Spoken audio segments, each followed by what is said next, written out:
This is Nhtv2, North Haven Government Television, a service of North Haven Community Television. The following program is brought to you through the support of the Town of North Haven.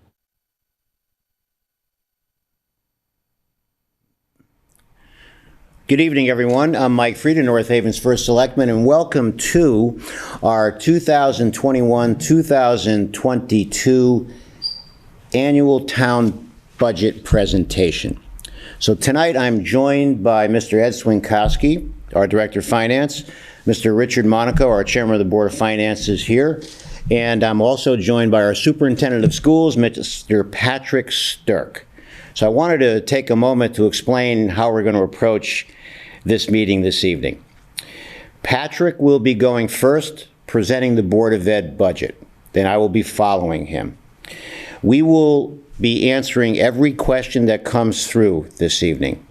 We ask that for those that are on Zoom, that you type your question into the chat box, and we will acknowledge you by name, and we will restate your question, and then we will answer your question. For those who are dialing in, we will acknowledge your phone number. We'll probably refer to the last four digits of your phone number and ask you to identify yourself. All participants during the presentation will be on mute, both during Patrick's presentation and my presentation regarding the town side of the budget. We hope in May we can get back into the high school to do that last town hearing, that town meeting, in person. But for the sake of tonight, we're going to be working from a technological standpoint, utilizing the Zoom presentation format.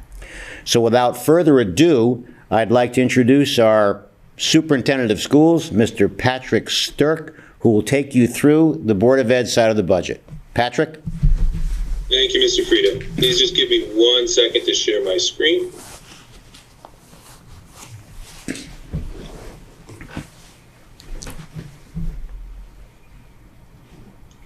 Okay. Good evening, citizens of North Haven. Tonight I will be presenting the Board of Education budget recommendation for the 2021-2022 school year. I'd like to take this opportunity to introduce and to thank our board, the District Director of Finance, Operations, and Human Resources. Howard's tireless work and countless hours for organizing and crunching the numbers provided a comprehensive foundation for the Board of Education to begin its budget process. To begin, there is very little change to the overall budget at all levels and within all departments. The majority of increases are a result of contractual obligations and cost of benefits. Within this year's budget recommendation, there are no new programs. There is a recommendation to add one full-time and one part-time position. I will highlight areas that have significantly increased and decreased and the reasons for these changes during this presentation. We have spent time with building principals and department directors to reduce wherever possible while ensuring that we are meeting all obligations and staying true to the district's mission. Special education is the most unpredictable and fluid area of the budget because it is dependent on the needs of students. This is the area with the greatest number of variables, and it is vitally important to project accurately. No matter how accurate we project, the biggest unknown is the amount of money we will receive from the state and the excess cost reimbursement. The budget process is one of the most important tasks the district and the Board of Education take on to reach the objectives within our mission statement. In pursuing this mission, we believe we must provide opportunities for all students to independently, collaboratively, and creatively solve rigorous everyday problems.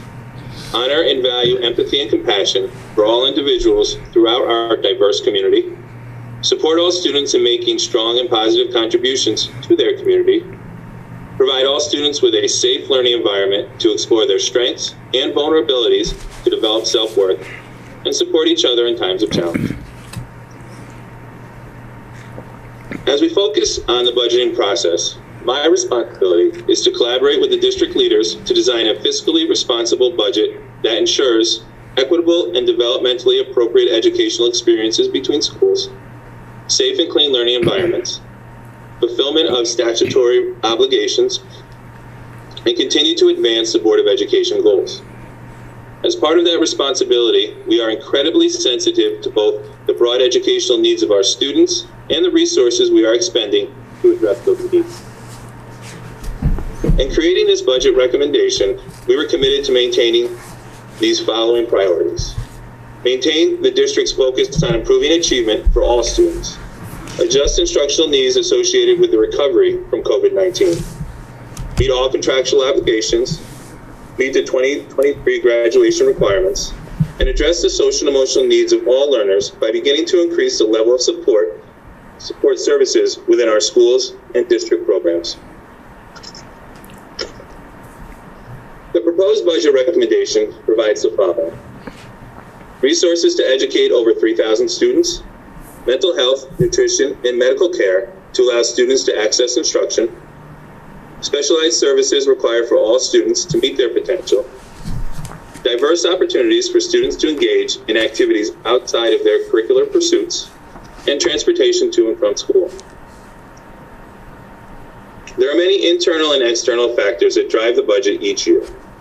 Internally, student enrollment, contractual increases such as salary and vendor contracts, special education, and medical benefits all play a part. Student enrollment has been relatively steady for the past 3 or 4 years. This current year is a slight exception due to the pandemic.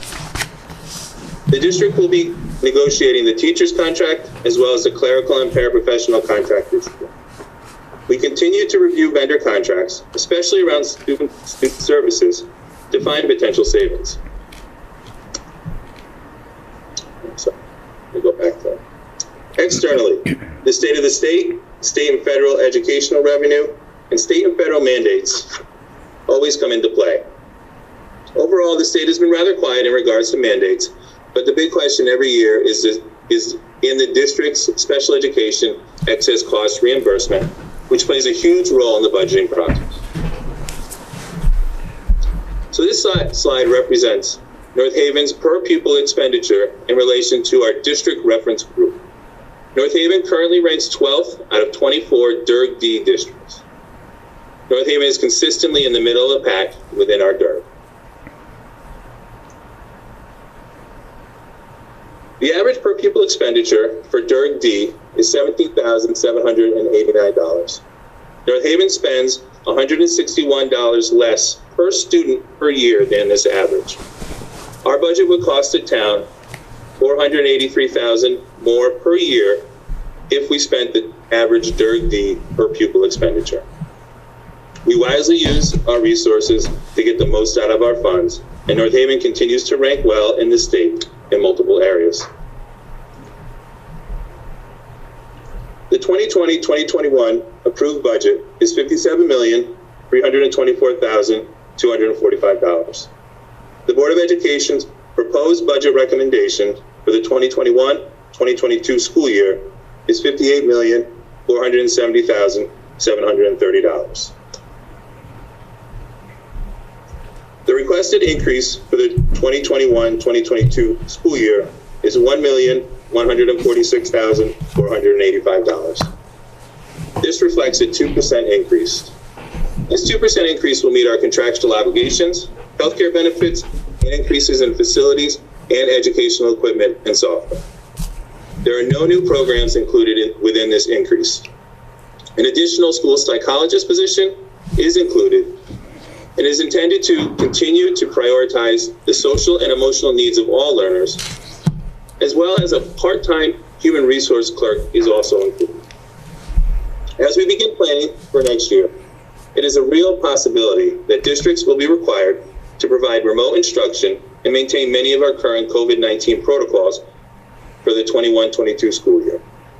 Due to recent infrastructure upgrades, we are confident in our ability to live stream from all of our classrooms and will not need any additional staff as we need to hire any additional staff as we needed to do this year. As you can see from this breakdown, 88% of the budget is dedicated to salaries, benefits, transportation, and special education tuition. In regards to the special education tuition, the district is strategically investing in staff and resources to enhance in-district programming and support all students. Our goal is to educate North Haven students in North Haven Public Schools. In order to do this, we must create and enhance in-district programming which meets the needs of different learners and allow our students to stay in district while realizing a cost benefit to the town. This is a summary of the increases and decreases within the 21-22 proposed budget recommendation. Overall, there's about a $1.4 million increase, which is offset by around $250,000 of realized savings in the highlight areas. This graph depicts the discretionary versus non-discretionary expenditures over the past 3 years. Over 95% of the 21-22 budget is non-discretionary. Over the past 2 years, we have concentrated our efforts to realize savings in contracted services and utilities. As I stated earlier in the presentation, 2 new positions were added to this budget. A new school psychologist who will focus on providing support to the district's therapeutic learning services was included in this year's recommendation. This position is needed to support our current learners, but will also serve to bolster our in-district programming and allow out-of-district students to return to North Haven. The second position is a part-time human resources clerk. This position is needed to assist in meeting the necessary HR needs. NHBS is due to receive $947,509 through the ESSER II entitlement and approximately $2.3 million through the American Recovery Act. These funds will be used to provide additional services for students, such as spring and summer intervention and enrichment programs. We will also upgrade technology, health and safety requirements in respect to full in-person learning and potentially address the district's capital needs. Any additional federal funds, including the ESSER II and the ARA, will not be utilized to supplant any area of the 21-22 operating budget request. These additional funds are designed to provide additional services or to fund capital projects. North Haven is known for its commitment to education and the community's support of the Board of Education's annual operating budget. I look forward to our collective work as we continue to deliver an exceptional education to the children and families of North Haven. Thank you all for listening. I'm going to stop sharing my screen. So now I invite those who are on their computers to type their questions into the chat box. Please include your name and your address, and this will follow by those who have called in using their phones. We will answer those questions next.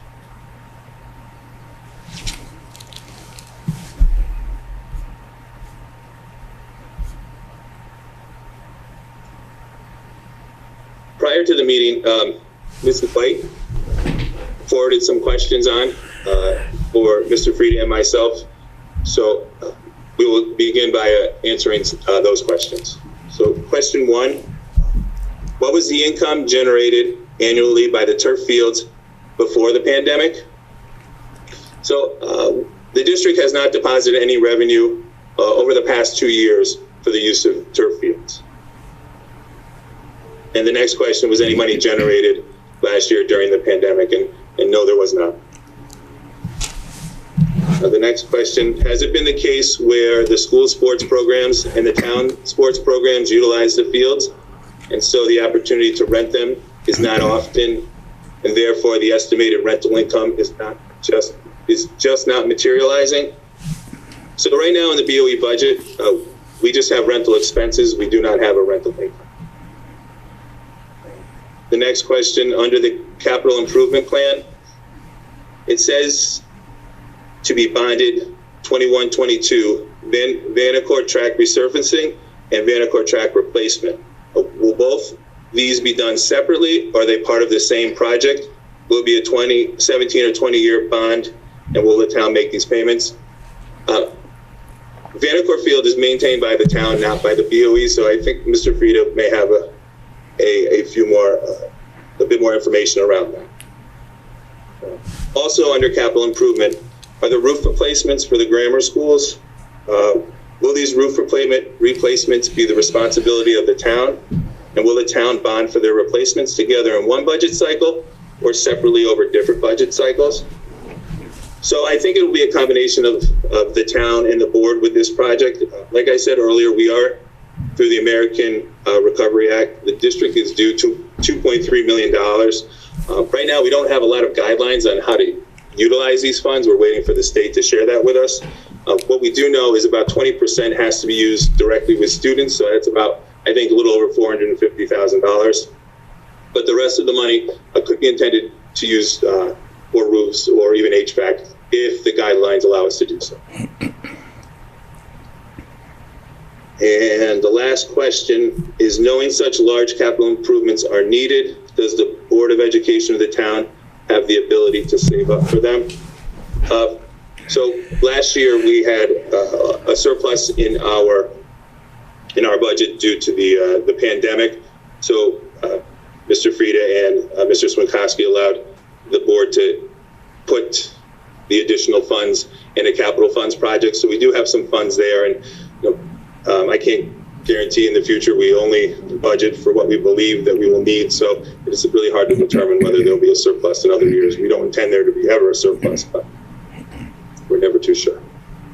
So that hits all Mrs. White's questions.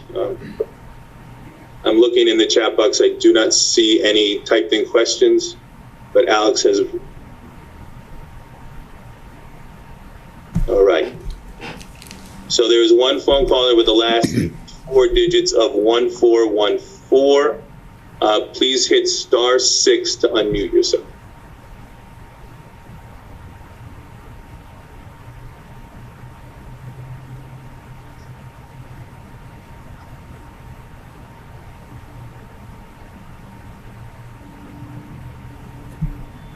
I don't know if Alex, you can hop in and find 1414 and unmute. I think it's Ms. Fleming. But... Hello? Hello? Hello? Can you hear me? We can hear you. Thank you. Yes, this is Sally Blamey, 5 Blossom Drive. Good evening, Superintendent. How are you tonight? I'm doing well. How are you? Fine. I have a couple of questions.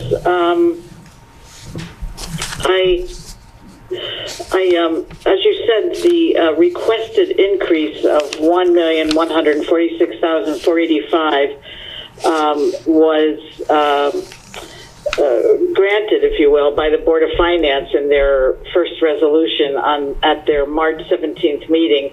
They gave the Board of Ed the full increase, which is a little unusual. I can only think of one other time in many years where the Board of Ed received its full increase, requested increase.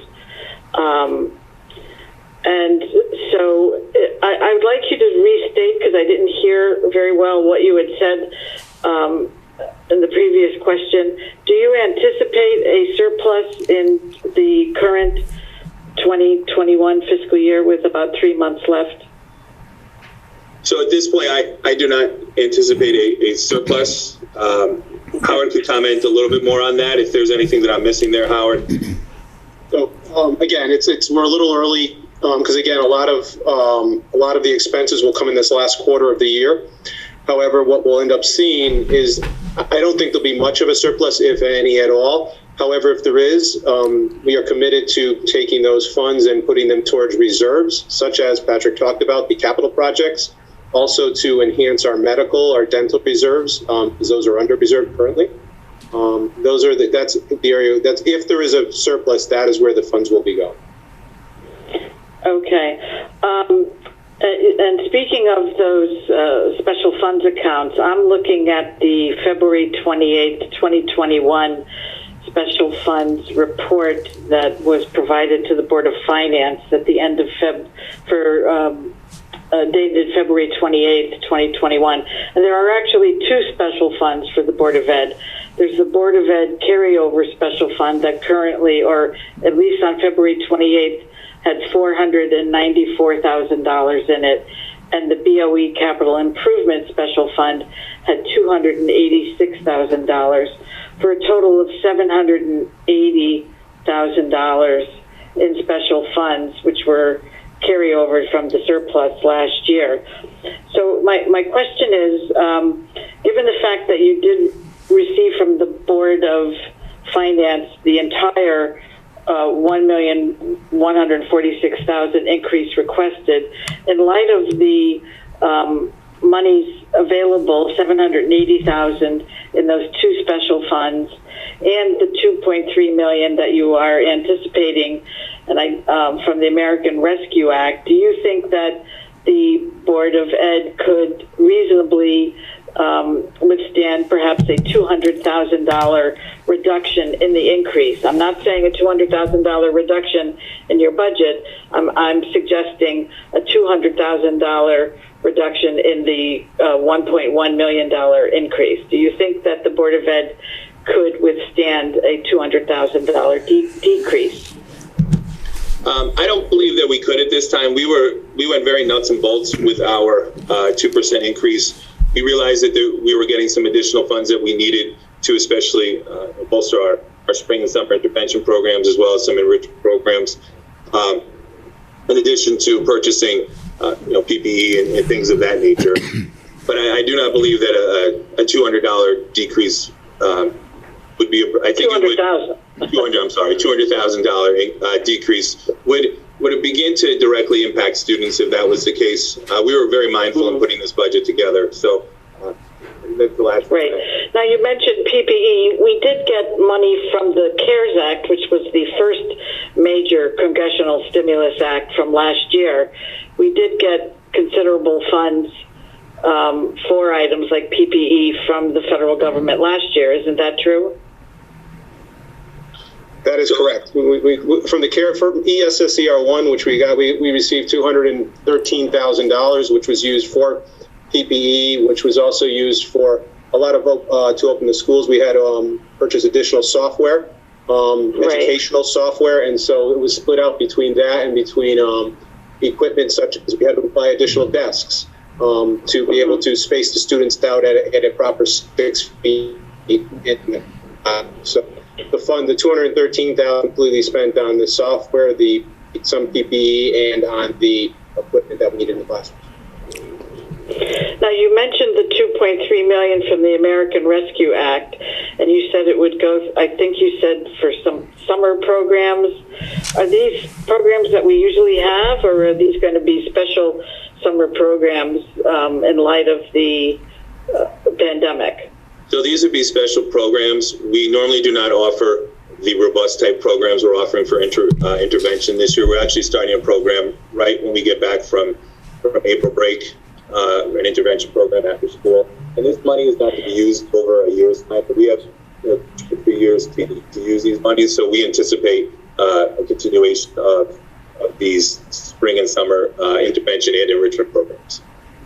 Okay, and you said there would be some additional services and any money left over from the $2.3 million, and I do understand that it can be spent over the next couple of years. I think it was till September of. Yeah, one's still September, the other one's still December. Yep, you're right. Yeah, so you said that any additional monies would go into the. Did you say the capital improvement special funds account or the Board of Ed carryover account? Which one? So we're not sure we don't have the guidelines for the American Recovery Act yet, or what we can use that money for. We have little bits and pieces. We have to use 20% of it to support students directly, but the rest of the money, we're not too sure how they're going to let us use it. And once we get those guidelines, then we'll have a better idea on it. Well, if you don't have the guidelines, how do you know that you can't use any of the $2.3 million for operational expenses? Because the intention of the ARA and the ESSER are to support additional services. We just don't have the guidelines of what they'll allow us to do. I see. We believe that for the ESSER 2 compared to the ESSER 1, they broaden the guidelines and let us use the money more liberally, if you will, and we believe that they're going to continue that and allow us to possibly look at capital improvements, roofing, HVAC. Are there any? Excuse me. And as I said earlier, there's currently between the two special funds accounts, the carryover account and the capital improvement account, there's currently, or as of, let me be accurate, as of February 28th, $780,000 in there for the Board of Ed. Is there any plans currently for that $780,000? So the carryover, not the capital, but the other, we would like to use that at the end of the year to as Howard said earlier, to put towards our medical reserves to increase that. Right. Howard said those are underfunded. And the capital projects, we have ideas. We have our 5-year capital plan. It's in the budget, so we'll start plugging away at those. But we also want to take a look at the ARA monies we're getting in and really optimize how we're going to spend that large chunk of money. Right, and as you said, you have to wait for the guidelines on that. Right. One last question. In the proposal that you had put together for the Board of Finance, you listed the Board of Ed administrators, and you had 3 columns: the current budgeted amount for the current fiscal year of 2021, and then you had a middle column, if you will, of adjusted administrator salaries for 2021. And then, of course, the request for the 2022, the upcoming budget. And in that middle column, which adjusted, from the way I look at it, it adjusted upwards 5 of the 17 listed Board of Ed administrators. Now, I had never seen adjustments like this before in mid-fiscal year. Can you explain what the reason for those adjustments were and why they applied to just 5 out of the 17 listed administrators? And how was it determined which 5 would get mid-fiscal year increases? We had a leave for one of our administrators, and it required some jockeying within that group. So the administrator on leave was at Monowee School. We took our assistant principal at the high school and moved her into that interim role for this year, and that required an adjustment in salary. And then we had to fill the position that the assistant principal left, and so we had an adjustment in salary in there as well. Right. That was actually the 6th one. That was a new temporary position. It went from 0 to 85,173. That's the one you're referring to at Monowee? Yes. I see. And the other 5 were for adjustments because of the leave?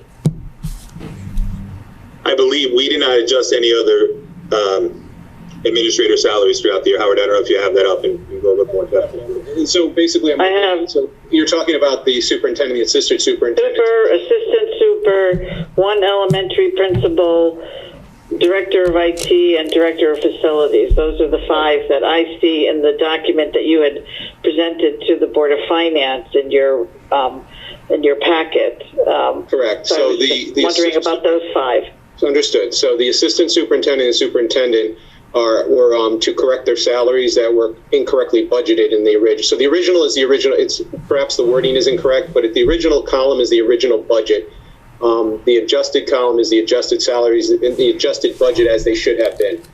So there was agreements made, and so we had to adjust the budgets there for those two specifically. When we moved down to the elementary school teacher, that has to do with the Montowee's salary. That's the assistant principal positions. That had to do with that one. Then we moved a teacher up from being a teacher to an assistant principal at the high school. That's the 0 to the 85. The director of IT took on additional responsibilities. She's our COVID liaison, so we had to adjust her salary for additional responsibilities. And the director of facilities was an incorrect budget, just like the first two mentioned. Okay, so maybe you're right. If it didn't say adjust, if it said corrected rather than adjusted, it wouldn't have seemed as strange to me. And I apologize for the wording. That was me putting it in there, and that's the wording that comes out of the system. But that doesn't excuse the answer. It should have been clearer, and I apologize for that. No problem. Well, I just in reviewing it, it just seemed odd. I had never seen budgeted salaries adjusted in mid-fiscal year like that before. But I understand now they were corrections, not adjustments. All right, thank you very much for your time. Thank you. Thank you. There are a couple comments in the chat box that I would like to read. The first is from Amanda Gabriel at 18 Renee Lane. It isn't a question, but I wanted to thank you for taking the time to present this budget, and I'd like to express my full support for this budget. I have spent quite a bit of time looking through each and every line item, and I think, sorry, the page ended. And I think this is the minimum needed to ensure we continue offering the superlative school services we have offered over the years during the pandemic, where the value of safe schools has been made glaringly apparent. It is more important than ever, to ensure we are funded at an appropriate level. I also want to thank the town for continuing to value education and learning. And the next is from Tim Gabriel, 18 Renee Lane. I thank the board and the town for rejecting austerity and supporting this budget, which is the latest in several years of going lean without any major new programs.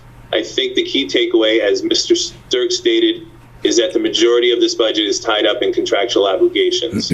Our schools have done so much this past year and made incredible adjustments, facing unprecedented limitations and enormous conflicting pressures from all angles. Our teachers and admins deserve a raise, though I'm sure there's little appetite for that.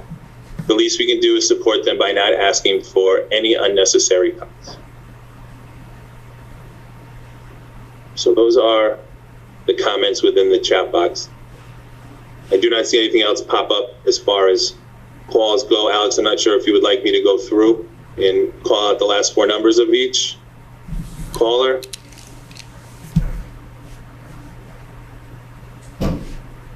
At this point, I don't see any other phone calls within. No, Alex says that there's no more numbers. So at this time, I think the board, oh, okay. Ms. Caldwell would like to ask a follow-up question. So Ms. Caldwell, I'm not sure if you want to type it in or if you're on the phone. You can press *6 and unmute yourself. Can you hear me? Yes, we can hear you. Okay. I just want to ask a follow-up question on the salaries that went up, because they went up a fairly significant amount from the original budgeted.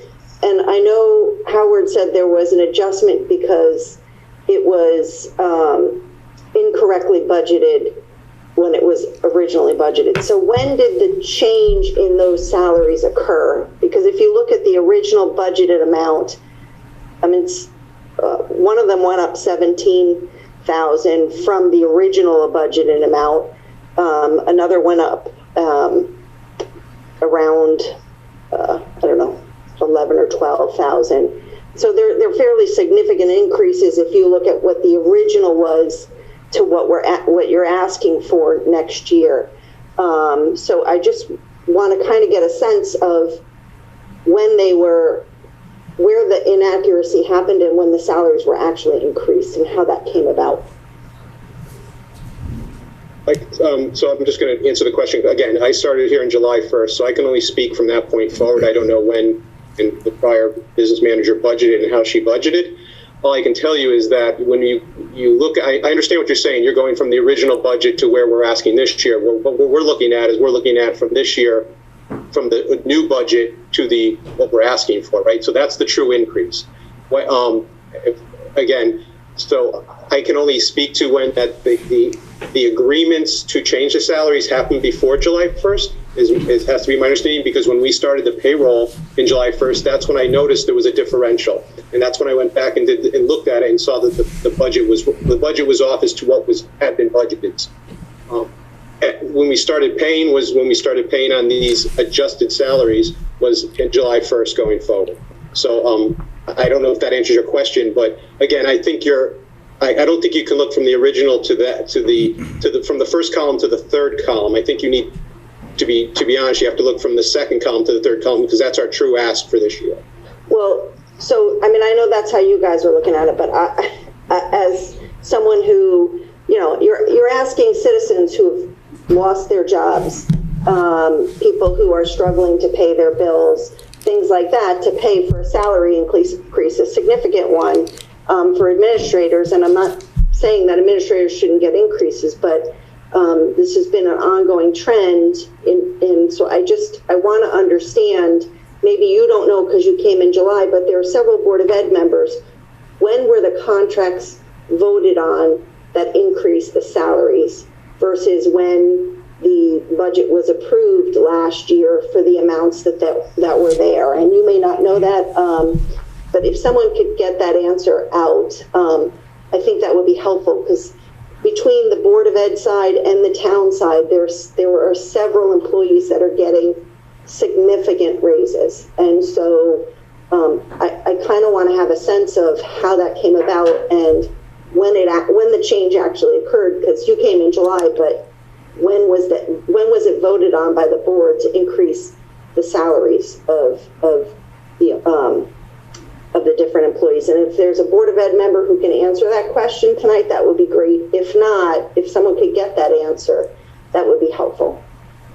I could shed a little light on Ms. Cole. I think you're referencing to my contract, and my contract is a little off at this point because I started in March, and so it doesn't necessarily agree with the July 1st. So we're working this year to align it a little better, so there's no need to adjust. But there's that 3-month gap in there, 4-month gap, whatever it may be, to July 1st. That does have an impact in that adjustment. So, yeah, but we can look out and find a little more information on that. Yeah, and it's not just yours. I mean, Sally referenced, there are, and I'm not talking about the temporary one at all. I'm talking more about people that have been getting ongoing increases over time, and it looks like a big jump from that original number to what's being asked for multiple people.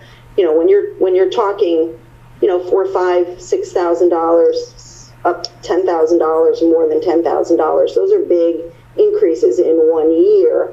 So just to have a sense of, where those contracts changed and when those increases actually were voted on, that would be very helpful. Okay. We'll dig in that for you.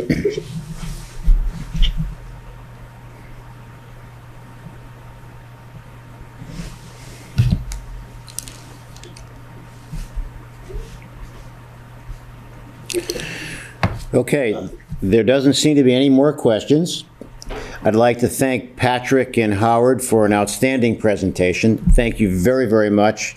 And Howard and Patrick, on behalf of Ed and myself here at Town Hall, we truly enjoy working with both of you. At a time when there's so much anxiety out in today's society, what we see in municipal government sometimes is that boards of ed and administrations that are at the school system do not work closely with the city and town halls. And we pride ourselves here, Ed and I, on working very closely with Patrick and Howard. So thank you for what I thought was an outstanding presentation. Thank you, Mr. Frieda. Okay. All right, so just for a moment while we convert over to the town side, I wanted to start by letting everyone know that there will be no tax increase in this year's budget. The goal of the administration this year is to not only maintain the services that we have and we offer here in town, but also to enhance services, specifically in public safety. And I'll talk a little bit about that as we move through this presentation. So let's begin.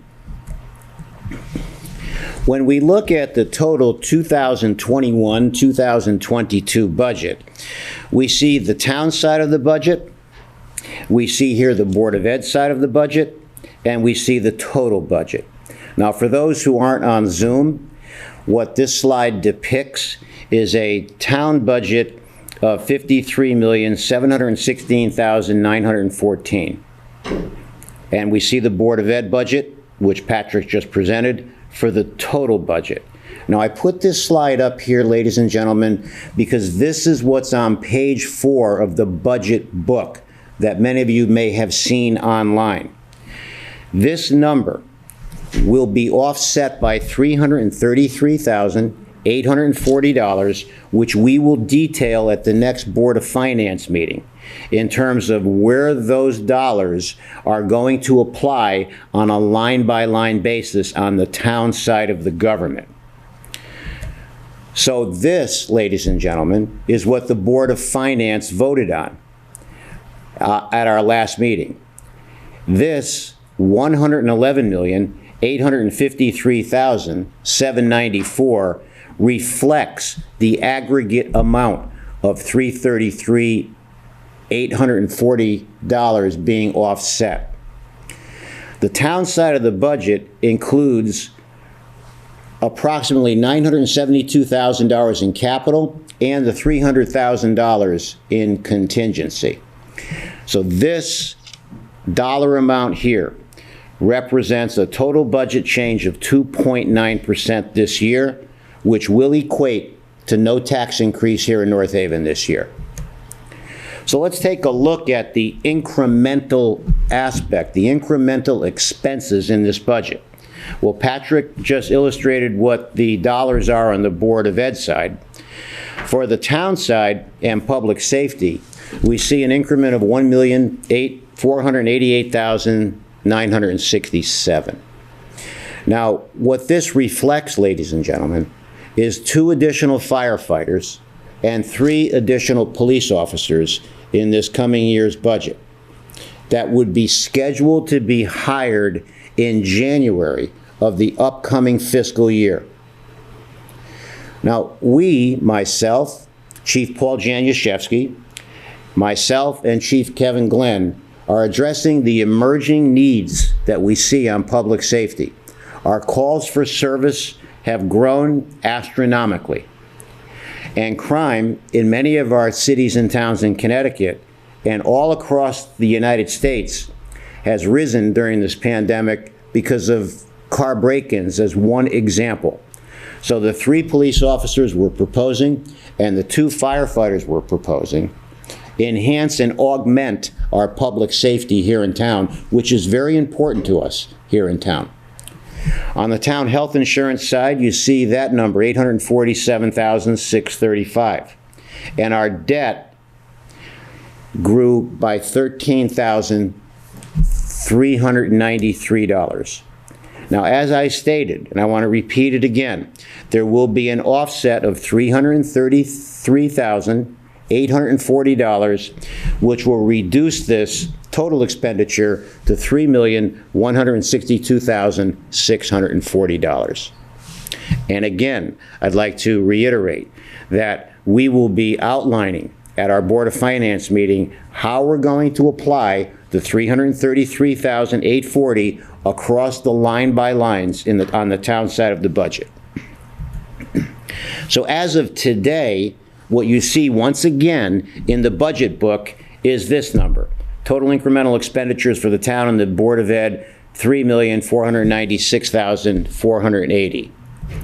But again, what we see here represents what the 2021-2022 budget will be that reflects the offset of the $333,000. Now let's take a look at what our debt structure looks like. I mentioned that we're up about $13,000 on the debt side. This is something that Ed and I manage on a daily basis here. So if we look at the fiscal year debt for 2021 and 2022, we see that on the town side, and we look at the Board of Education side, this is actually the breakdown of the budget itself. 52% of the budget is the Board of Ed, and 48% is on the town side. But when we go back to the debt analysis, when we include the fact that $5,816,995 of the debt represents the debt that the town incurs for us supporting the Board of Education, specifically the North Haven Middle School, and we're still paying off the debt on the North Haven High School. And I bring this up, and I do this every year, because there are some cities and towns who don't do this. The town or the city doesn't incur the debt. It's put on the Board of Ed side. We don't do that here, and we will not do that here. We support our Board of Education and our school system. 68.8% of the current debt in this year's budget is due to support both, once again, the middle school and the high school debt. And I'd like to just kind of remind everybody, because it's something that sometimes becomes forgotten. When we see a project that's completed, in this case, the North Haven High School, which opened up back around 2005, the North Haven Middle School, the new police department, that doesn't mean that the debt payments stop, because there's a debt schedule that moves forward 17 to 20 years. So when we see a completed project, that doesn't mean that the debt is gone. In many cases, it means that the debt is just beginning. So let's take a look back on the town side at the capital requests. From a police standpoint, in this budget, there's 3 police cruisers, which you see the total cost of $135,000. There are 4 laptop computer replacements at a cost of $20,000. We're reinvesting back in body armor, 7 body armor units at a cost of $5,250. And this emergency light bar siren package, 3 of those for a total of $45,000. So the police capital in the police department, $205,250. In the fire department, we're enhancing station security. That's $20,000. There's a ladder truck lease at $211,000, which I believe is the last year for this ladder truck lease. So that'll come off the books, I believe, in the following fiscal year. And Fire Engine 2, a lease of $120,000. And a fire station generator at $69,900. So the total capital to support our fire department is $420,900. When we look at the Department of Public Works, we have a vehicle that has well over 150,000 miles on it. It's about 14 or 15 years old. We're proposing not to buy a brand new one, a certified pre-owned vehicle at a cost of $22,000. This Ford F-550 service utility body truck, $62,000. You see this Isuzu 150 open body, $61,000. And this Jet Vac lease, this is year 2, ladies and gentlemen, of a 6-year lease, and that lease is $70,000. These are examples of equipment that are critically important to our Public Works Department. All of them are very important. The Jet Vac lease, or that Jet Vac unit, really is a high-powered unit to flush out and suck out some of the debris in catch basins and keep some of the pipes and the drainage systems in the town moving freely rather than significant clogs in that system.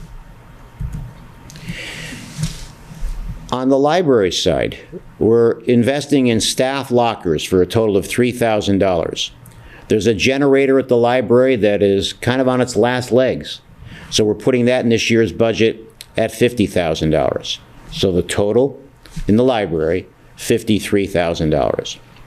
IT, $60,000 to support the great work that Alex Linos is doing here. And there's $18,000 for Martha Culver. And we'll talk about that more in some of the questions that I have that I will answer a little bit later.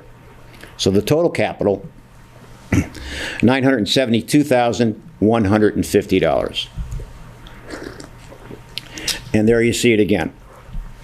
This represents, it's about flat from the capital request versus last year, perhaps about a 1.5% difference in a decline. But that's about what the number was last year. So when we look at this pie chart and we break out the percentages of the capital, fire, 43% of that capital, that total dollar amount of $972,150. Police represents 21%, IT 6%, Public Works 22%, and the library 18%. And the other is 2%, so that's the total. 972, 150. So as we stand today, and I'd like to take you through this very carefully. Right now, on the expense side, it would show a mill rate increase of 0.47, but that's not going to happen, ladies and gentlemen. There will be a 0% tax increase in this budget. This 0.4 mill rate increase, which reflects adding new positions in public safety and putting capital in this budget, will be offset due to an increase in revenue that we'll outline at the next Board of Finance meeting. And I'd like to share with you, just give you a preview of what we're going to outline at the Board of Finance meeting. We're projecting a little bit more on building permit fees this coming fiscal year. We're projecting more on town clerk fees in this fiscal year. I've been working very closely, personally, and as a representative of Connecticut Conference of Municipalities and the Council of Small Towns, and as the chairman of the Regional Council of Governments. Working very closely with our United States Senators' offices and our 3rd Congressional District office. Our federal stimulus money stretched out over a 2-year period. And forgive me, I'm losing my voice, ladies and gentlemen, after all the talking I did today, so bear with me just for a moment.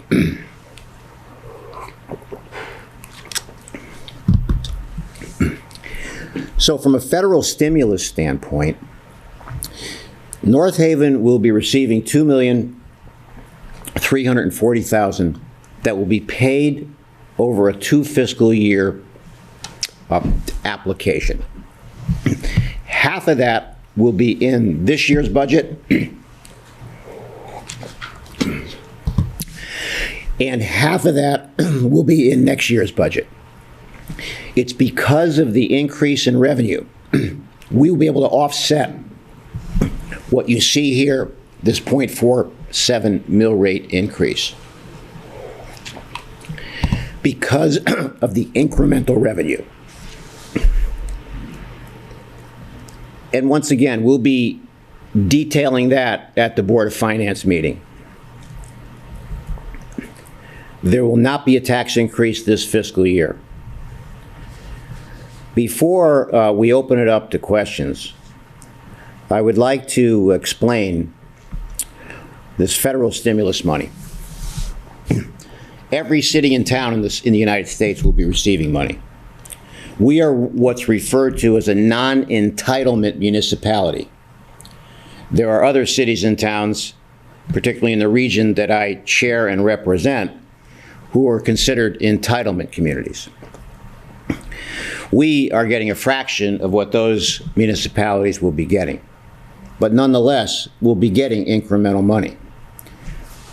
Now, I've spent a lot of time working with Senator Murphy's office, Senator Blumenthal's office, and our 3rd Congressional District office. As Patrick mentioned in his presentation, the guidance from the federal government is a little bit arcane and not quite thoroughly defined. However, for the cities and towns, there are 4 firm guidance factors. One is a loss of revenue that a city and town incurred during the pandemic. And I can share with you, ladies and gentlemen, that North Haven lost revenue during the pandemic. We lost building permit fees. And I've said it many times that I had 37 economic development projects that I was personally involved with that all came to a halt. So that meant our grant list had grown from over 9% in the previous fiscal year to 0.4% in this past fiscal year, or this fiscal year. Now, we weren't anticipating another 9% growth, but we were anticipating, I was, because I'm involved with every economic development project in the town, personally involved, at least a 2.5% increase. So the guidance that we know is the money can be applied to offset lost revenue, and in our case, building permit fees and grand list versus anticipated grand list growth. Now, there are two other factors also. One is water improvements, and the other is sewer improvements. And the town has no involvement with that in this coming fiscal year, because any sewer improvements that we do are handled through our WPCA, of which I sit on that board. And in terms of water improvements and infrastructure improvements, the town itself, with the town buildings, has no improvements to make, and we work very closely with the Regional Water Authority on problems that may exist on water lines in the town. So that's what we know. We can apply it towards those two items, at least at this point. Now, there was a press conference here yesterday. Myself, Mayor Lang from Hamden, Governor Lamont was here. I gave him a tour of our police department, and our 3rd Congressional Congresswoman Rosa DeLauro. We did a press conference on this very issue to talk about where we're at on the federal stimulus money that is not only going to support North Haven, but it will support every city and town in the state and every city and town in the United States. So once again, there will not be a tax increase this fiscal year. So let's recap. This budget adds, as Patrick mentioned, $1,146,485 to the Board of Ed. $2.3 million plus to the town side. Enhances our current public safety and services, and includes capital of $972,150, which will be a 0% tax increase. And that will go to a referendum. Excuse me. So tonight is the first step in what will now be 3 more steps following us tonight. The next step, we will have a Board of Finance meeting on April 21st at 7 p.m. We will finalize some of the things I spoke about earlier, specifically the $333,000 in the offset. Then there'll be a town budget meeting on May 10th at 7 p.m. As of right now, we're intending to hold that in the North Haven High School. And that would be subject to, God forbid, any variant, any additional COVID cases, but right now, that's my intention. And as I said many times, there will definitely be a budget referendum in person over at the Rec Center on Tuesday, May 18th. Thank you very much, and I will look at the chat box. I have some questions from Mary White, and we'll look to the chat. And actually what I will do as the chat box is being populated, I'm going to take some time here and go through some of Mrs. White's questions. So the first question for the town side is, can you explain, this is regarding PPE, cleanings, and supplies due to the pandemic. Can you explain what the costs have been and what the reimbursements are to the town? So Mary, our total costs were approximately $291,000.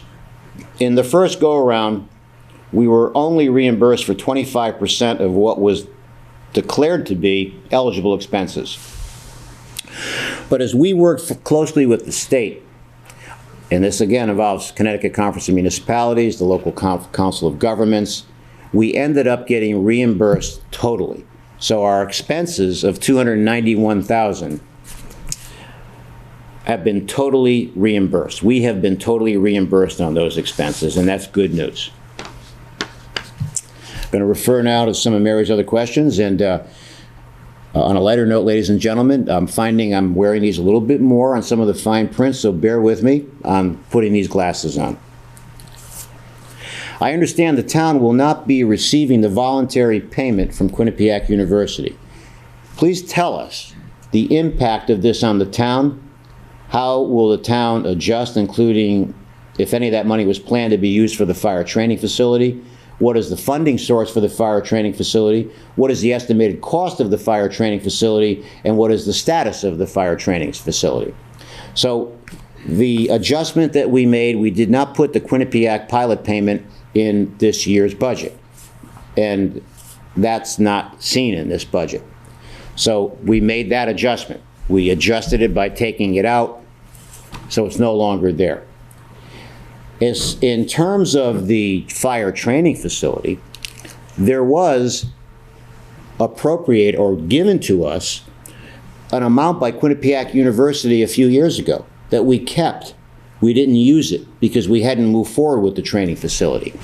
So about $261,000 of money that was donated to us by Quinnipiac University, and we're very grateful for that. That money was the money that started the construction of the fire training facility. And that did not cover the full amount.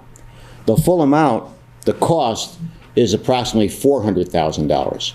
So we're funding the difference, the roughly $139,000, through local capital improvement, commonly called LOCIP. This is money we receive from the state for local capital improvement projects. So that is primarily funded, this fire training facility, by Quinnipiac University with a supplementary amount that we're using from LOCIP. And the completion date, just looking at Mary's question again, we hope to have this completed by the end of June of this year, 2021. Next question from Mary. The town committed to support the needed fire department staffing with the hiring of 8 paramedic firefighters over a 4-year period at 2 hired a year. What year are we in? Is it the 3rd or 4th year? Well, this fiscal year, which concludes June 30th of 2021, we're in the 3rd year. The 2 more firefighters that you'll see in this budget starting in July represent the 4th year, the 4-year commitment. So we're currently in the 3rd year, and 2 more are in for the 4th year, and after 4 years, that'll total the 8 that we committed to back 4 years ago. The 5th question, NHTV. I see there is a $57,000 budgeted amount. Back on August 1st, 2019, the FCC voted and passed the final notice of proposed rulemaking, which placed a 5% gross receipt on total expenses that a local cable TV system operator is required to expend. Well, that was accurate, Mary, but since then, there are 46 lawsuits across the United States against this issue, and everything's on hold right now. So that proposed mandate and proposed law has not gone into effect because it's tied up in litigation. What is the status of funding received for NHTV? Well, $57,000, of course, is funded by the town of North Haven. This is the 3rd consecutive year that we have funded it at $57,000. We increased the funding from previous amounts to help support North Haven TV. North Haven TV is critically important to help enhance and help perpetuate transparency in this government. And we will continue to support it, even if the funding declines. Now, in addition to that, there's approximately $58,000 that is funded by Comcast and Frontier, in addition to the town funding $57,000. On top of that, North Haven TV runs fundraisers every year, and they generate about $8,000 to $12,000 in money through their fundraising. And then on top of that, which totals about $2,500, that is local donations from businesses in town that support North Haven TV, or maybe support the filming of football games on North Haven TV, and that's the composition of the funding. $57,000 from the town, $58,000 from Comcast Frontier, about $8,000 to $12,000 on fundraising, and also the other $2,500 from local businesses. Let's move to another Mary question.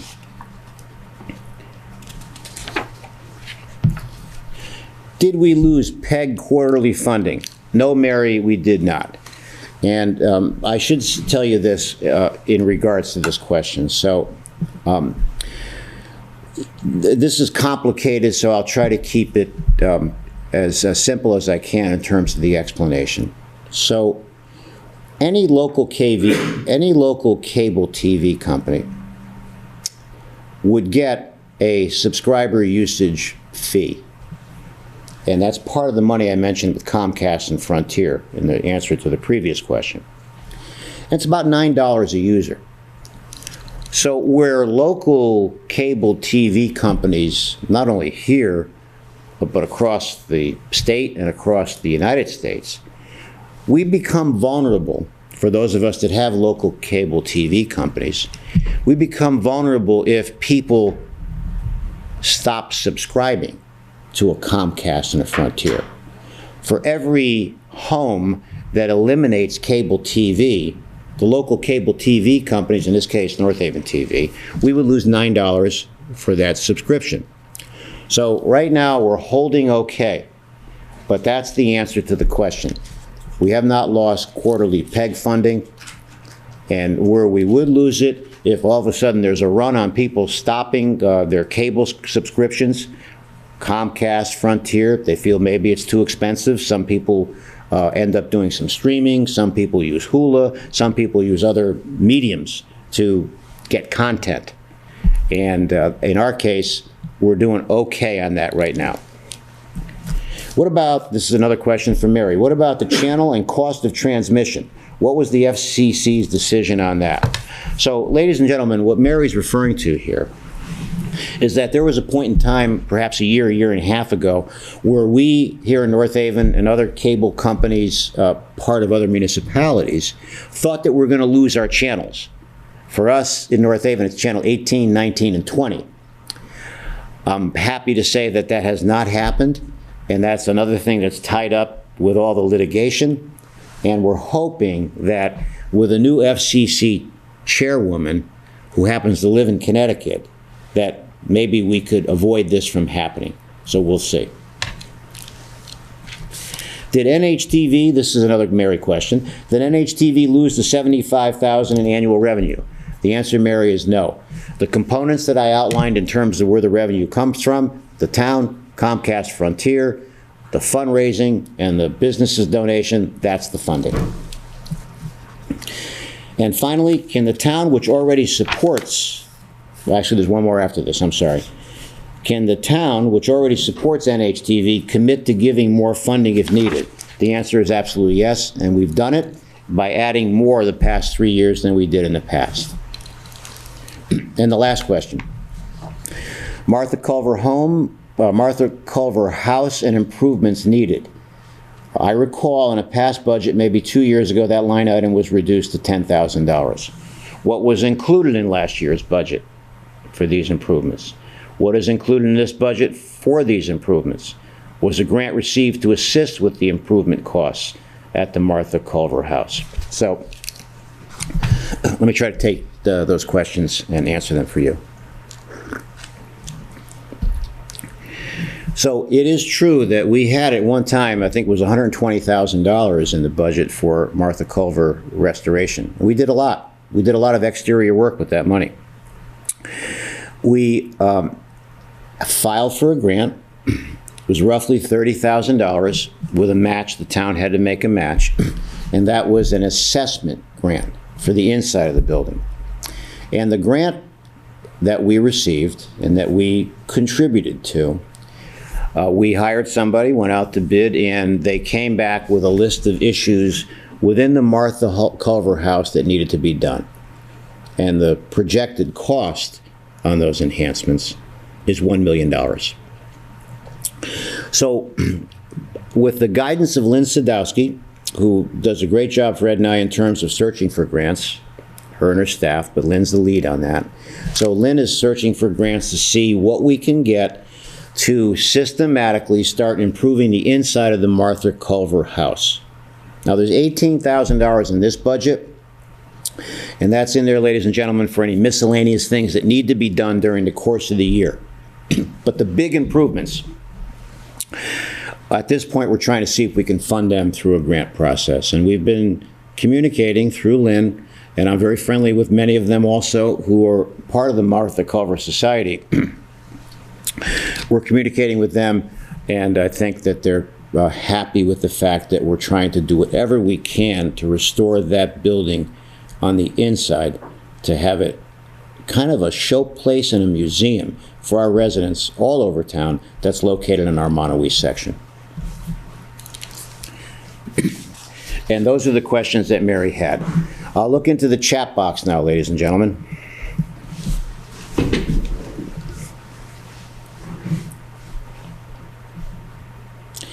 So I see Mr. James Buck on 31 Ansonia Drive. Jim, he says, I have a couple of comments and one question when it's your turn. So James, it's your turn, and I hope Ethan and Noah are doing well. Give them my best. Jim, you're on. I will. Thank you, Mr. Frieda, and thanks for everyone in the town that's worked hard on this budget. My comments are as follows. I think as it relates to both the operating budget as well as the capital side, you guys have done a very good job, showing leadership for the town, making sure needed infrastructure has been upgraded. For many years, it was pushed to the side. We can no longer push it to the side, and we've seen that commitment. So I think it's good. I'm in public safety, and I see the money in public safety that is being allocated very smartly here, both in the personnel and resources. The fire department, I'm amazed every day at what they're able to do and the call volume that they respond to with the staffing levels they have. That's augmented with the volunteers. The volunteers are very dedicated. However, they are, a smaller group than they were years ago.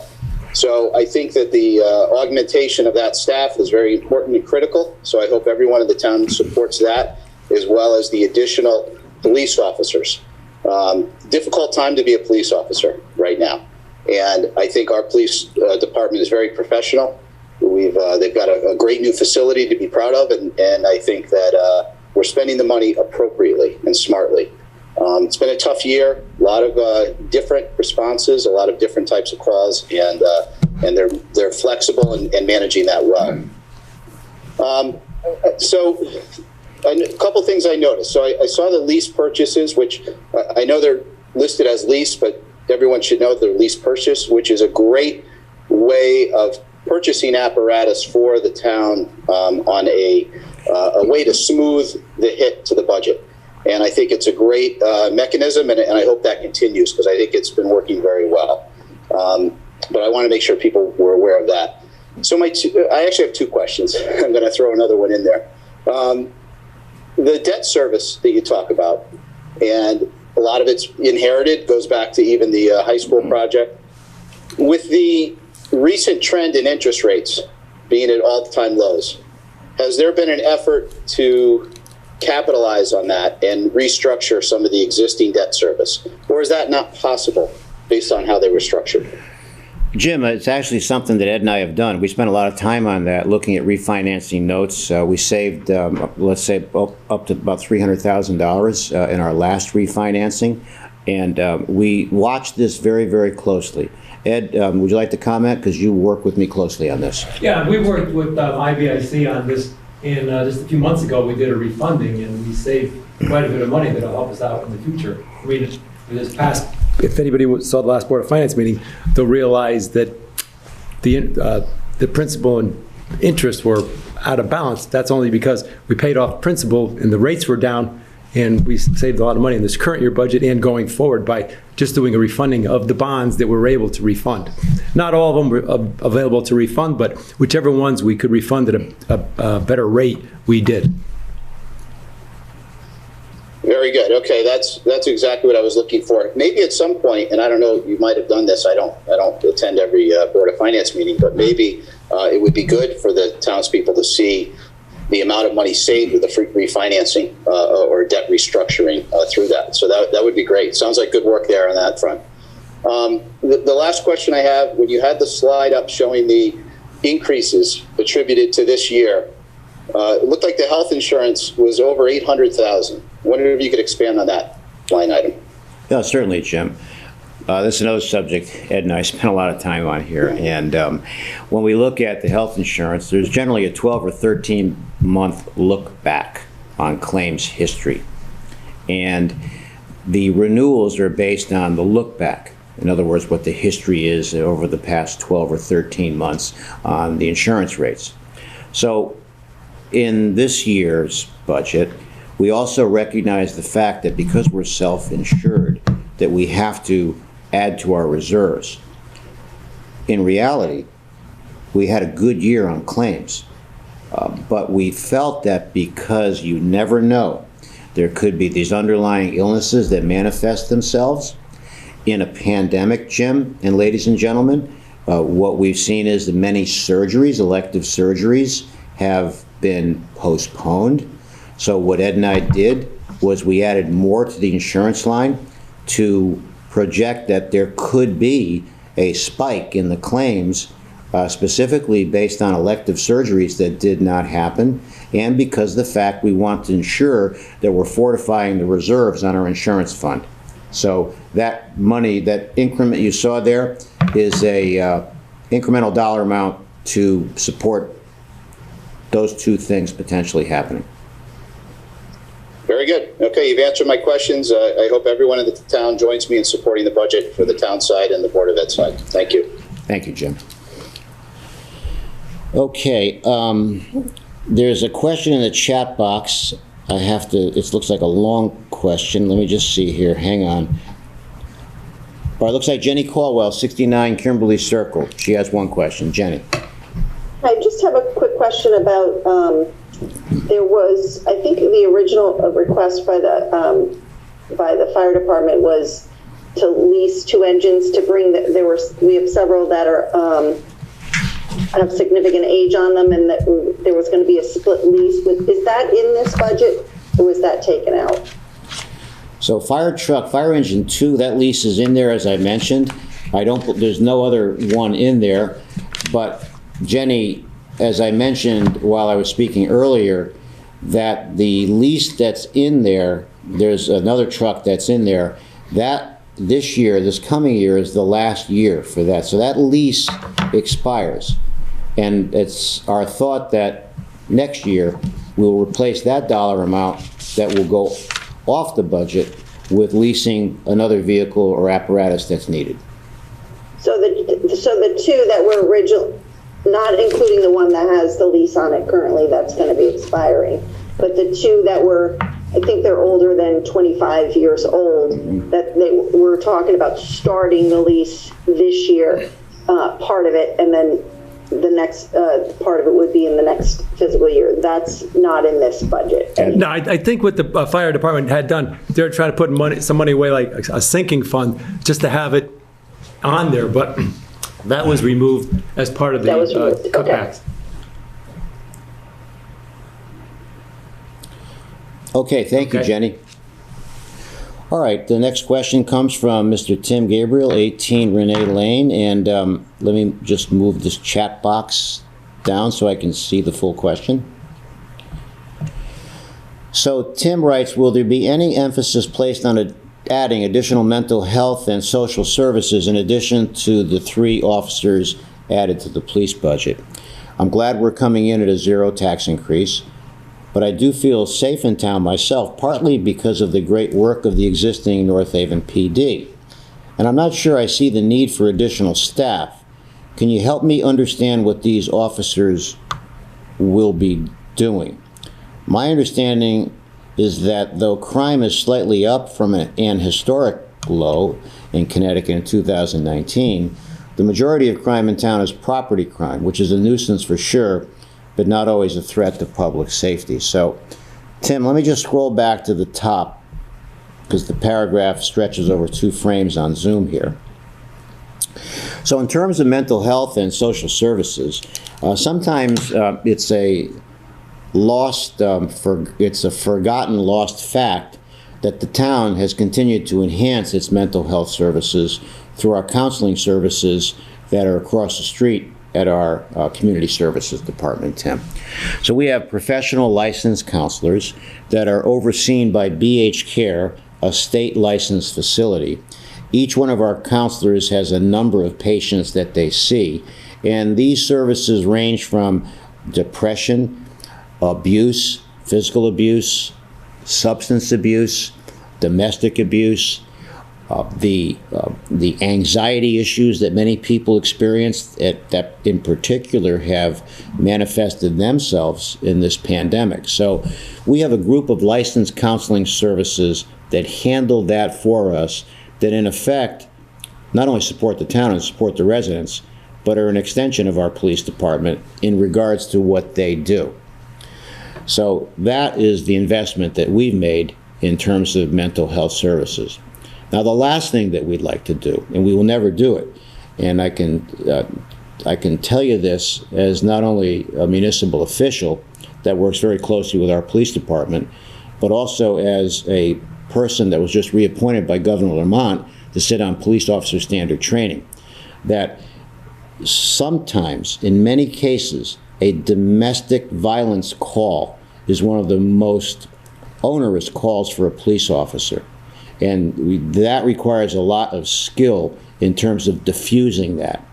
From there, after that potential domestic abuse call has been handled, from there then there's a carryover where there are services offered that the police department has already diffused, but they're longer term services that are offered, and in many cases they're here in the town of North Haven, those services. So hopefully that answers that, Tim. And let me just go and make sure I've answered everything here for you. Let me just scroll down again because the paragraph stretches over 2 frames. So Tim goes on to say, ladies and gentlemen, he's not sure, I'm not sure I see the need for additional staff. Can you help me understand what these additional officers will be doing? So right now, Tim, we are waiting for this budget to be approved. Chief Kevin Glenn, myself, the chairman of our police commission, have outlined a number of possibilities what the new officers will be doing. But in the end, that'll be Police Chief Kevin Glenn's decision for a recommendation to us. So what we're going to see, we don't have the answer right now, Tim, but what we will see once the officers are hired, that there will be a designation for them within our police department. And that's an evolving situation, but we need to get this budget passed first so we can keep the officers in. Excuse me. So I want to make sure that I cover all this that Tim has asked. So the majority of crime in town is property crime, which is a nuisance for sure, but not always a threat to public safety. So Tim is right. There's a lot of property crime in town, but what we've seen this past year, ladies and gentlemen, is car hijackings. We've seen over in the western part of town, somebody's car was hijacked at gunpoint. So what is happening here in town, and it's happening all over Connecticut, and it's an epidemic across the country. People feel violated, and you can't blame the citizens of any city and town. And when our people feel violated, I have an obligation to protect our people. And that's what I'm trying to do by adding these 3 officers, because even a property crime, there's a violation there. People feel violated. And I know that I have people I work very closely with here who I have a great deal, I care for a great deal, and I have a great deal of respect for. They've been violated on property crimes. And that stigma creates anxiety. That experience creates a lot of anxiety and wondering and fear.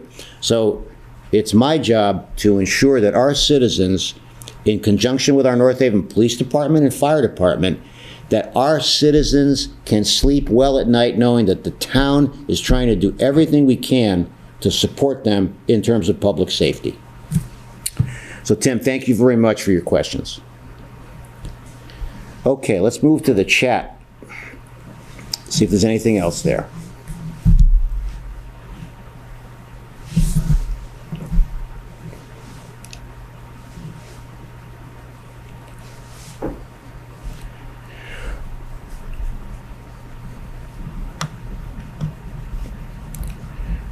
Okay, ladies and gentlemen, well, there's no further questions, but I want to remind everyone once again that there are still several more steps. The Board of Finance meeting coming up at the end of this month. I posted the date earlier. Then the additional town meeting in May. and then the referendum. And hopefully that our citizens will support this budget. As I look back, and I'm going to just give you sort of an estimate. I believe 6 out of the last 11 years here, we've either had no mill rate increase or a mill rate reduction, which was last year. Within that time, one of the most complicated things in any municipal government happens, a reval. And that sometimes creates havoc on the municipality. Because even if you drop the mill rate, some people's property values go up because it happens, it's state mandated every 5 years. Now, it might be 6 out of the last 12 years, we'd have to double check that, but we've had a history here of trying in recent years to keep this mill rate stable. At the same time, ladies and gentlemen, in the last 11 years, we've paved about 100 miles worth of roadways at $2 million a mile. We have built a new middle school, which was a $69 bonding package that we got reimbursed perhaps about 28 to 33% by the state, maybe a little bit higher, but it wasn't higher than 36%. We have built 4 new firehouses, or renovate to new, and we've built a new police department. So we have supported education through bonding and infrastructure improvements. We have paved over 100 miles worth of roadways. And by the way, I'm not satisfied with that because we have about 194 miles worth of roadways in town. So consider this, after 11 years, we're just over half of where the total roads to be paved are. And we're going to be paving more roads this year. We built the police department, the firehouses, and still we're able to have at least 6 years out of the last 11 or 12 with a no mill rate increase. This government is very well financially run. We've been battered, to use a metaphor, by the storms of what happened this past year, whether they be actual storms, tornado, or Isaias, and battered by the storms of the pandemic. We've had to authorize, because I wanted to help the citizens of this town during that tornado, authorize anywhere from $750,000 to almost $1 million worth of unbudgeted expenses. And by the way, with the federal stimulus, that's another category of the guidance we've received, unbudgeted expenses. We're on the right track here, ladies and gentlemen. We are not going to be derailed in this government. This government will face every challenge, every issue, every problem with a tremendous amount of stamina, energy, courage, conviction, and confidence. This government will not be intimidated by any problem that we're presented with. So I hope you'll support this budget, but again, keep in mind, there's 3 more things we need to do. The Board of Finance meeting, the May meeting, and the town referendum. Thank you very much for your time tonight, ladies and gentlemen. I appreciate it very, very much. Yes? Hold on. What about people on the telephone? Oh, we don't see the number. Is there a number there, Alex? Okay. Alex just put it in the chat box. All right. Go right ahead, Sally. Okay. Sally Buemi, 5 Blossom Drive. Good evening, Michael. How are you today? Very good, Sally. How are you doing? Good, besides your voice. First, you mentioned that the budget book as presented has a 0.47 mill rate increase. Now, the budget book that I picked up at the town hall the other day has a 0.58 mill rate increase. I mean, the legal ad in the newspaper said you could go to the town hall and pick up a book from the town clerk. I did that on Thursday, and my book has a 0.58 mill increase. But I believe that's because the mill rate calculation, which, as you know, is on page 6, has the higher number before the $333,840 for personnel cuts, which are reflected with an asterisk on page 39 of the book. So is that the difference between what my book is saying and what you're saying? Yeah. So, Ed, but I'll answer it yes. The answer is Okay. what you just said, yes. But Okay. Ed, there's another insurance.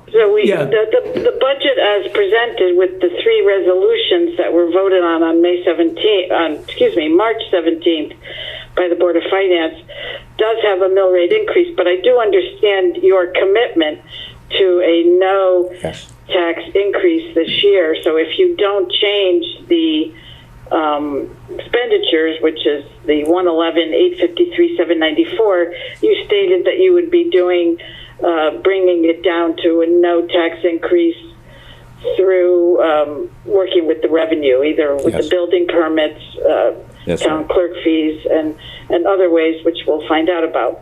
My question is, this book does reflect, as I said on page 39, the reduction of the $338,840 for personnel cuts. How can that already be reflected as an offset when the Board of Finance never discussed those personnel cuts?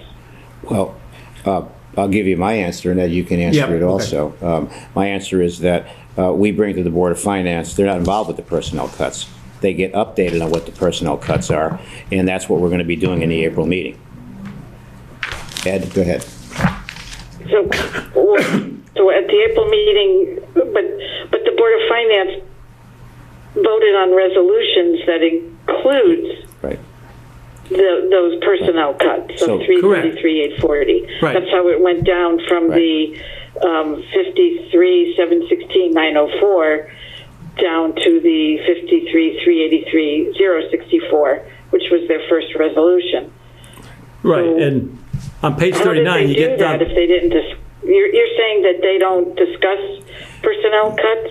So they, go ahead. You answer that. Go ahead. Yeah, Ed's trying to talk here, so I'm going to defer to him on this, okay? Excuse me. Okay. yeah, because on page 39, we reflect the grand total of $112 million, but take off those personnel cuts. But we didn't want to disclose that because we haven't told the employees yet. So that's being held off. Except when you get to the bottom line, the $111,853,000, that is what was approved at the last Board of Finance meeting, and that's what the final number has been at this point.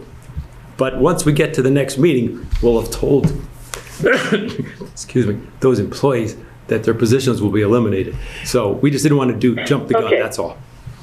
Well, that's what I'm saying. The positions being eliminated have not been disclosed, just the amount. Right, correct. And the amount of 333,840 was subtracted out and was therefore controlling and determining that third resolution, right? The 111,853,794. That was their third resolution, the total budget. That's right. I just never saw.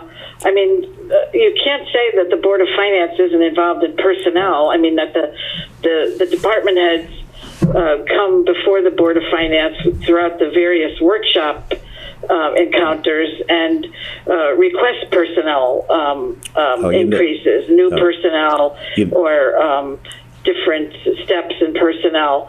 So the Board of Finance is certainly involved in personnel decisions. Otherwise, the department heads wouldn't be No, you misinterpreted. requesting. You misinterpreted what I said. I thought you said. Yeah, I thought you said the Board of Finance doesn't deal with restate it. personnel. Let me restate it. The Board of Okay. Finance is Okay. not, the Board of Finance is not involved with determining where the personnel cuts are. That's Ed and I. Oh, okay. So, Okay. but yes, if there's personnel requests in the budget, of course, the Board of Finance would hear that, yes. Okay. I also wanted to, I have a lot of issues here. I also wanted to just address very quickly, Ms. Caldwell asked a question about the capital budget, which is on page 38, specifically the fire leases, and she wanted to know if there are two. And the way I read this capital budget, it says fire engine, and then parentheses, 2, lease, and then you look over to the far right under Board of Finance for 21-22 fiscal year, $120,000. It's my understanding that this budget does include leasing 2 new fire engines. Isn't that correct? Not one, but two. No, my interpretation of this is it's designated as fire engine number 2, Right. not 2 more fire apparatuses.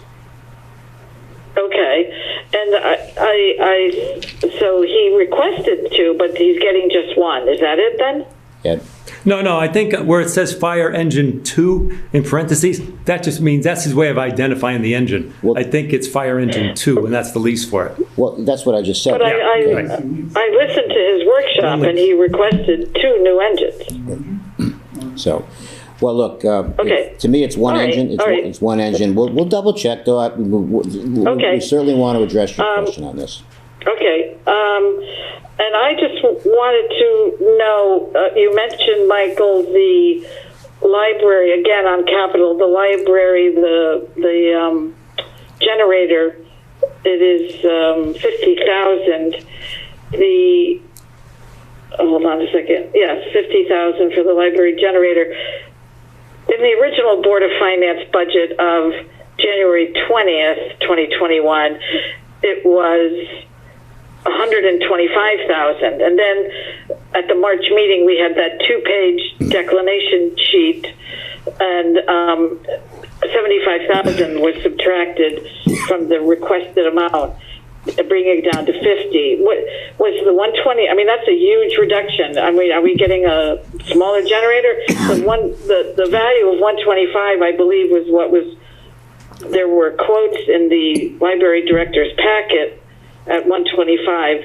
How did it go down from 125 to 50?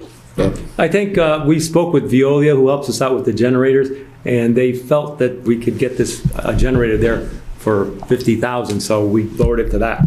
Yeah, so let me just also comment on that. Okay. So Ed's exactly It's a big right. jump. You agree it's a pretty big jump downward. So let me give you a automobile analogy. We ended up buying a Chevy versus a Mercedes. It will still Okay, it still there we last go. us. It still lasts us almost 15 years. So that's what we did on this to get that cost down. Okay. And I would also, I know that some other items were removed from the public works portion of the department, the capital budget. Again, on page 38, a few items were removed. A mini excavator, 3 4-wheel drive JD loaders, with the possibility of using MRSA waivers, which the chairman of the Board of Finance said are liberally given. I don't know if we've ever been denied a waiver. I would like to add to that list that we also remove the $62,000 Ford F-550 and the $61,000 Isuzu NPR HD 61,000. I know that you said, Michael, at the Board of Finance meeting that these are badly needed, but again, the waivers are very liberally granted, as the Chairman Monaco said several times. And then when Mrs. Barrett suggested taking these out, all of a sudden they became, oh, well, we don't know if we're going to get them. I support her effort to take these out and save the taxpayers some money. We've got a lot of MRSA money trapped in that special fund account.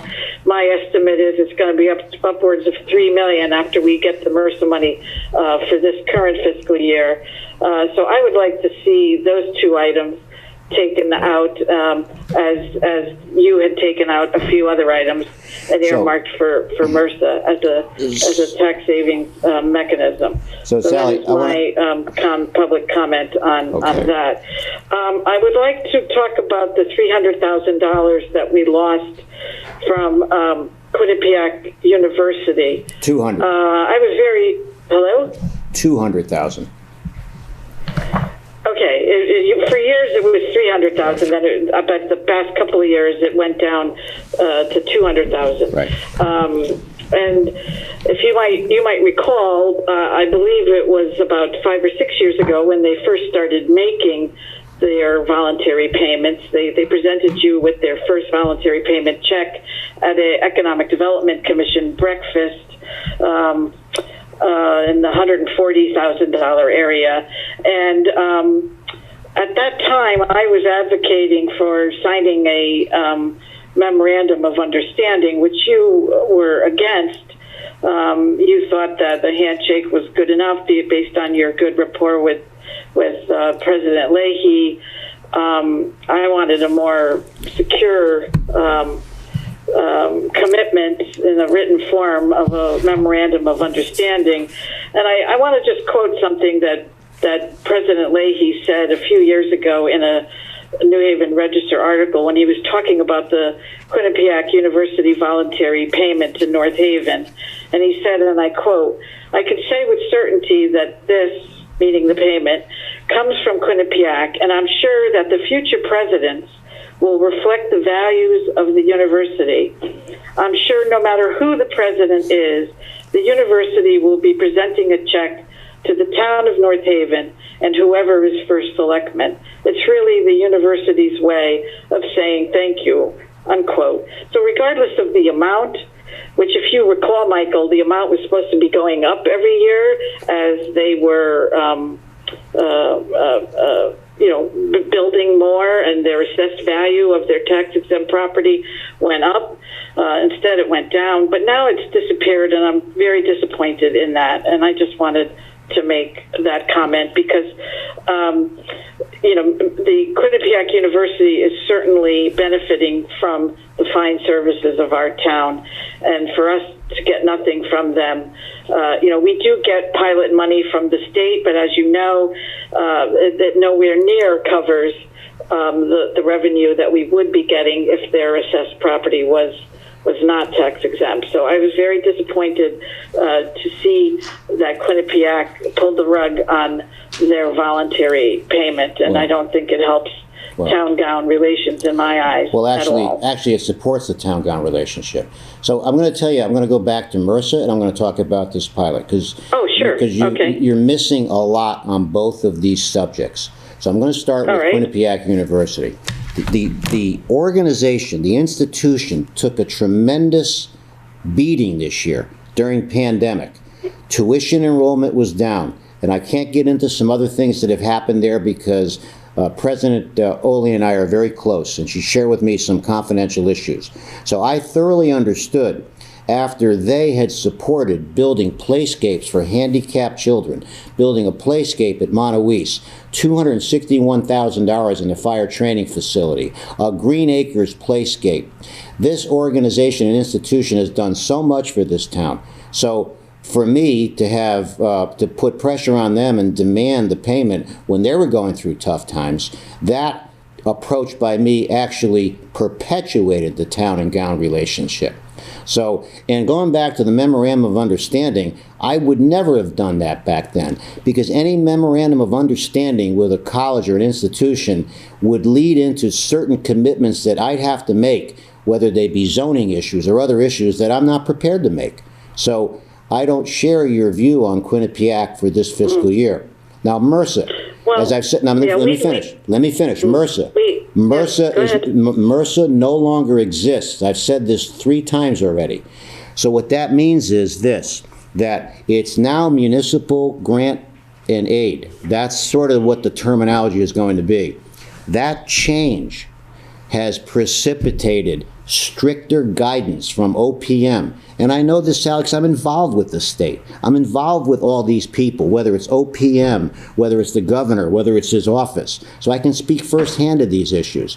There probably will not be a liberal waiver system when we get our next issuance of what was or what is municipal grant and aid.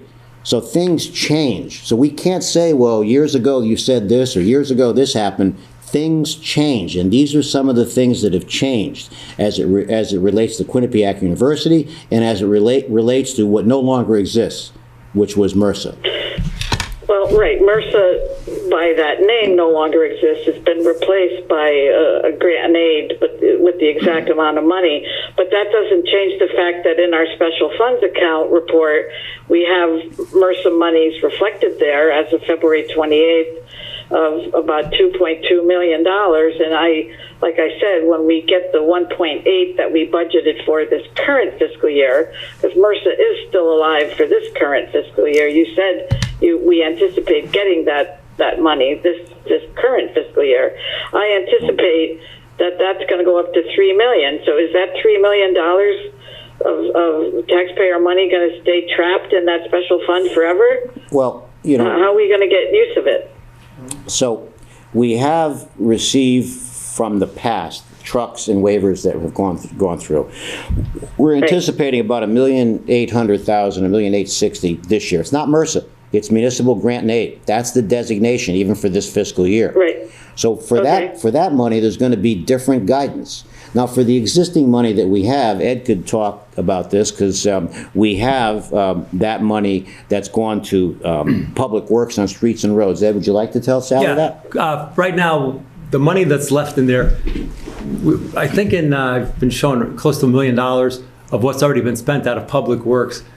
Maybe not quite $1 million, but in that ballpark, that's going to have to be reimbursed to the general fund from that fund. And on top of that, I know there's 2 vehicles that we had gotten waivers on in the past that have just come in. So they'll be showing up on the next Board of Finance reports that are given out. So there's 2 items that are going to, those 2 different types of items are going to hit that account pretty heavily in the next month. Well, there's $2,113,000 in there right now. Of the 1.8 that we budgeted for this fiscal year, we budgeted for it as MRSA, but Mr. Fried is saying it's got a new name now. But are you expecting it to be used in the same way for this fiscal year, which is generally about half of it for streets and roads,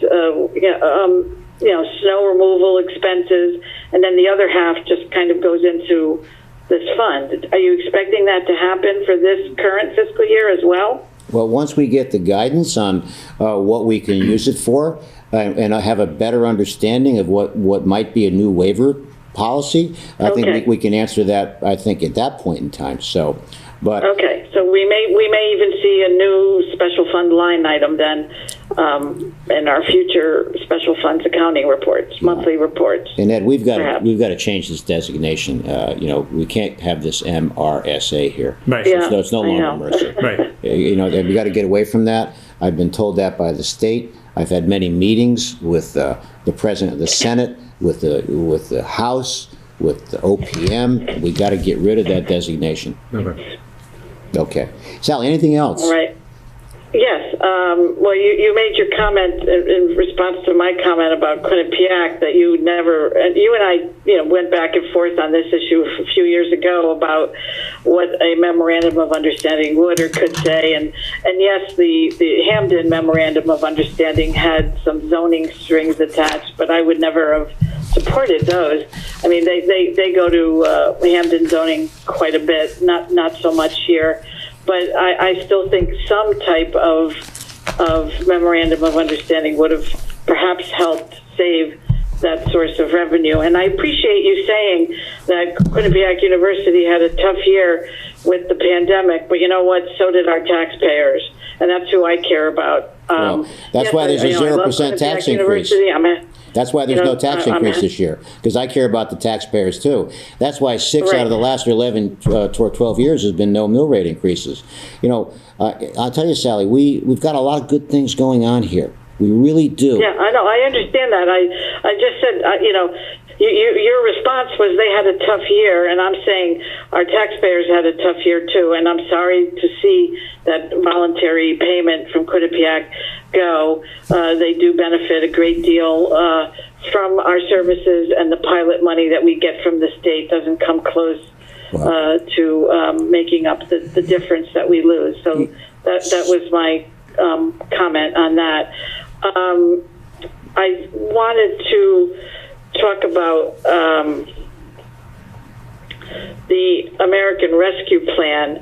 We're going to be getting next month in May, half of the 2.3 million.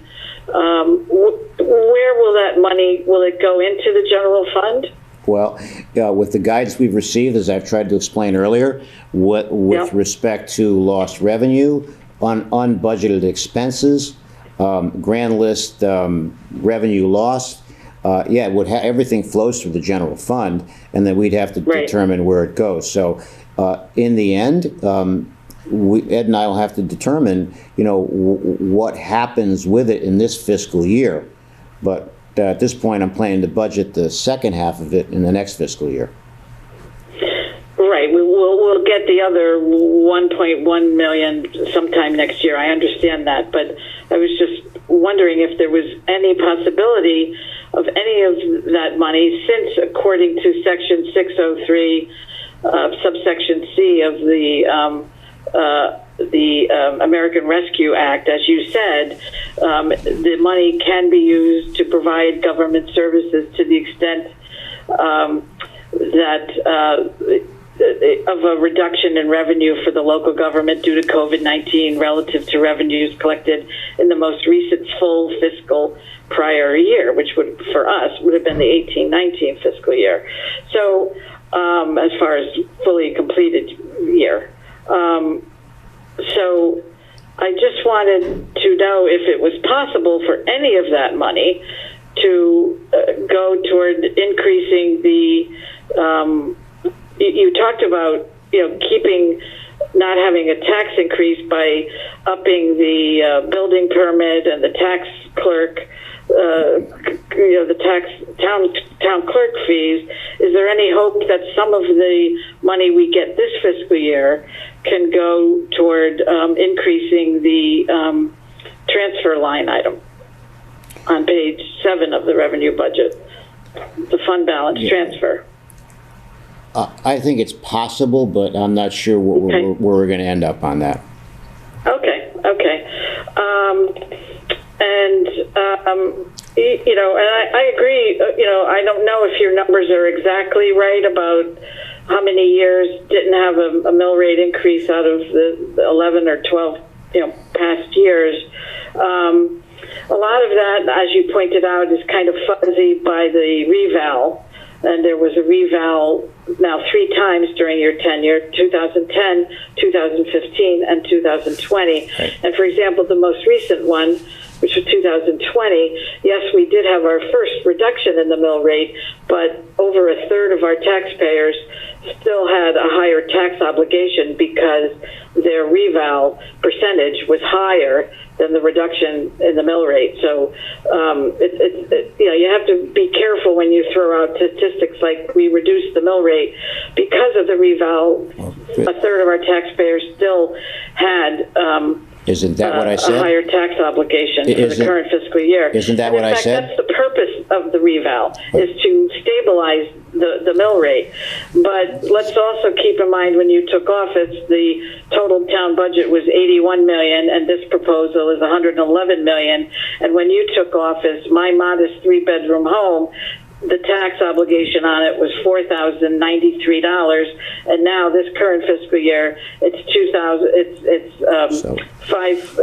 it's gone from $4,094 to $5,000, almost $400. So I could have kept Sally. Sometimes you talk and we try to address some of your issues, but you move from one to another. So as I said earlier, we could have not paved 110 miles worth of roadways. We could have not built the middle school that was condemned. We had a police department where urinals were leaking in the IT department. So we've done a lot in terms of keeping the infrastructure up here. You can't simply make a statement that the budget was 81 million then and it's 100 and something now, because we could have kept it the same by not doing anything here. And how would that town look? How would our town look? What would property values look like? We've got, and I know this from all the residential real estate agents here that I speak with, North Haven is a hot municipality now. People want to move here. I doubt if they would have wanted to move here if we didn't support education, we didn't build a middle school, we didn't build a police department, we didn't upgrade the fire departments, and we didn't pave 110 miles worth of roadways. So we can't simply make black and white statements like that without understanding all of the details. Right. Well, first of all, I fully supported the new middle school and the police station, and I voted for every $2 million bonding for paving. I'm not saying I don't support town improvements. And you said you have to be careful of black and white statements. I'm responding to your black and white statement that our mill rate has not gone up in 6 out of the 12 years. Number one, I don't know if that's accurate. And number two, it's very fuzzy because of reval. But I said that's the point I was trying to address your black and white statement. No, you're missing the point. Statement. I said it clearly that I talked about the reval, how it complicates things. And if you remember, last year I did not say there was no tax increase. I said there was no mill rate increase because I knew it was a reval year.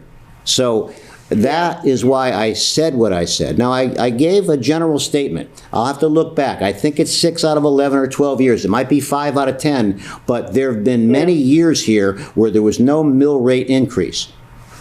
Yeah, I think you're close. Somewhere in my office in the next room, I have a list of all of that, but I don't have time to find it. I think you're pretty close with that number. Well, you'll remind me at the Board of Selectmen meeting, right? You'll tell me, right? At the next meeting? I might. Okay.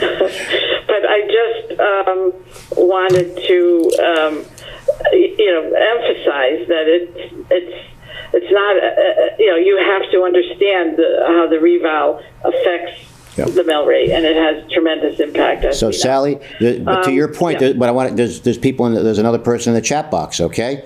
So this is from Mike Nappy. So he's sort of responding to your 1/3 of the people in reval had a tax increase. Mike's question is, wouldn't that mean that 2/3 of the residents had a tax decrease after reval because we dropped the mill rate? Either a decrease or stayed the same. Depends on their reval amount. Okay. So, but reval, so it's across the board. I'd have to talk to Gary Johns to he would have those statistics. Right. But I am just trying to look through all of my notes here. I was writing as you were speaking and as other questions came along, and it looks like I have addressed everything. I think that the goal, let me just ask you this. Our current, you mentioned one of the sources of revenue that might help us get that 0.47 current mill rate increase down to a no mill rate increase. You mentioned building fees. Yeah. As you know, in this current fiscal year, which has been devastated by the pandemic and the 37 projects that you remind us of, the building permit is way, way down.